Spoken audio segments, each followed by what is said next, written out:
বাথরুমে ঢুকে বলেও 4টি ভুল করবেন না। যদি আপনি এই 4টি ভুল করেন তবে আপনার জীবনও চলে যেতে পারে।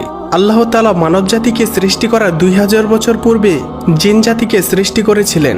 জিনেদের মধ্যে 2টি দল রয়েছে, একটি হলো ইমানদার জিন, আরেকটি হলো কাফির জিন।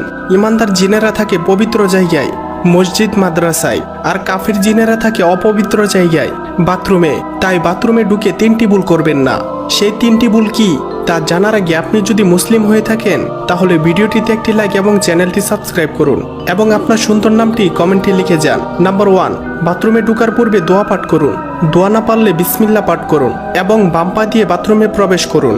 নাম্বার 2, বাথরুমে গিয়ে আয়না দেখবেন না। নাম্বার 3, ভুলেও বাথরুমে উলঙ্গ হয়ে গোসল করবেন না। এটি করতে নবীজি স্বয়ং নিষেধ করেছেন। উলঙ্গ হয়ে গোসল করলে কাফির জিনেরা আপনার উপর আক্রমণ করতে পারে। নাম্বার 4, বাথরুমে ঢুকে সূরা বা দোয়া কালাম পাঠ করবেন না। এটি একটি মারাত্মক গুনাহ।